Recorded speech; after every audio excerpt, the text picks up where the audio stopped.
अरे बेटा, आज तुम दोनों को मेरे साथ जंगल चलना होगा।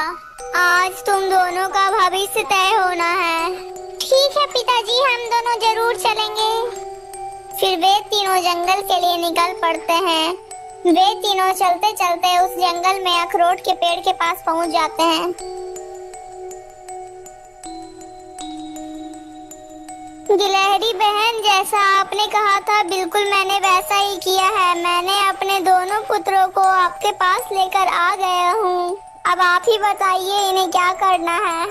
फिर गिलहरी अपने पास से ही 2 अखरोट निकालती है। जो एक अखरोट बहुत ही चमकीला था और एक अखरोट वैसे ही साधारण था। बेटा, तुम दोनों इन दोनों अखरोटों में से एक एक अखरोट उठा लो, क्योंकि यही अखरोट से तुम दोनों का भविष्य तय होगा। अरे वाह, यह चमकीला अखरोट तो कितना अच्छा है। जरूर इसी से मेरा किस्मत चमक जाएगा। मैं ऐसा करता हूँ, पहले इस चमकीले अखरोट को ही उठा लेता हूँ। इतना सोचकर कालू उस चमकीले अखरोट को पहले उठा लेता है और उसका छोटा भाई उस साधारण अखरोट को ही ले पाता है। अरे बेटा, तुम दोनों बारी बारी से अपने अखरोट को जमीन पर फेंको। गिलहरी का यह बात सुनते ही कालू अपने अखरोट को जमीन पर पटक देता है। जब वो अखरोट टूट जाता है तब उस अखरोट में से एक शाही घोड़ा निकलता है, जिसकी पीठ पर एक तलवार बंधी हुई थी। अरे वाह, यह तो एक शाही घोड़ा है। यह कितना सुंदर है और इसके पीठ पर तो एक शाही तलवार भी है।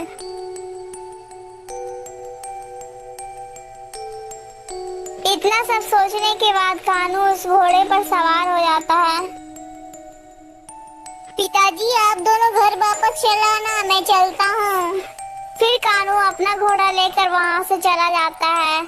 उसके बाद फिर उसका छोटा भाई अपना अखरोट जमीन पर फेंकता है। तब उसके अखरोट से एक चमकीला पत्थर निकलता है।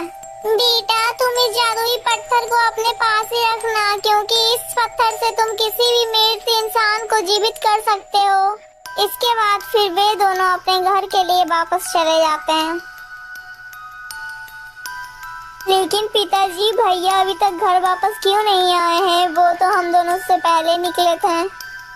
हाँ बेटा, मुझे लगता है कि कानू कहीं घूमने के लिए चला गया होगा। तुम चिंता मत करो, वो जल्द ही आ जाएगा।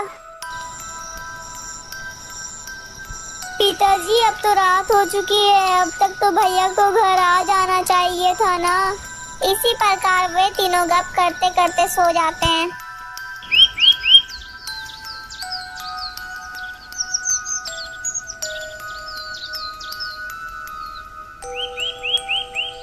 जी, कहीं हमारा बेटा कोई मुसीबत में तो नहीं फंस गया? अब तक तो उसे आ जाना चाहिए था।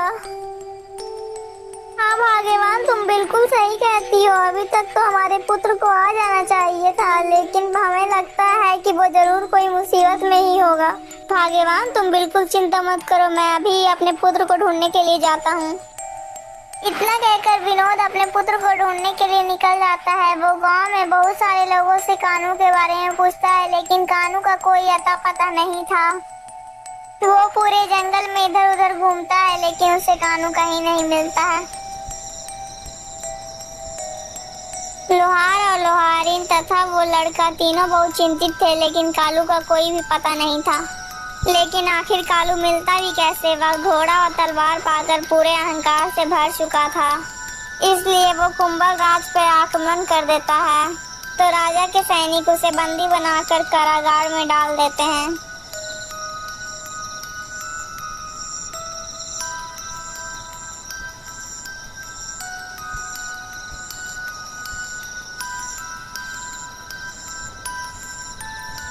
महाराज, हमारी पुत्री तो विवाह के योग हो चुकी है, इसलिए हमारे पुत्री के लिए एक योग वर ढूंढना चाहिए।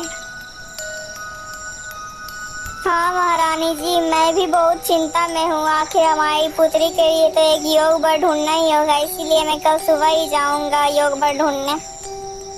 जैसे ही आधी रात गुजरती है तब राजकुमारी अपने कमरे में सो रही होती हैं। तभी उनके कमरे में एक सर्प आ जाता है और वो सर्प राजकुमारी के ऊपर चढ़कर उन्हें डस लेता है। दोस्तों, अगर आपको ये वीडियो अच्छी लगी तो प्लीज वीडियो को लाइक करके चैनल को सब्सक्राइब कर दीजिएगा दोस्तों। और हाँ दोस्तों, अगर आपको इस वीडियो का पार्ट 1 पार्ट 2 देखना है तो हमारे चैनल में जरूर आइएगा दोस्तों। इस वीडियो का पार्ट 1 और पार्ट 2 हमारे चैनल में आपको मिल जाएगा। दोस्तों अगर आपको ये वीडियो अच्छी लगी तो प्लीज़ कमेंट में ज़रूर बताइएगा कि आपको इस वीडियो से क्या शिक्षा मिली है, और आगे की कहानी देखने के लिए हमारे चैनल के साथ जुड़े रहिएगा।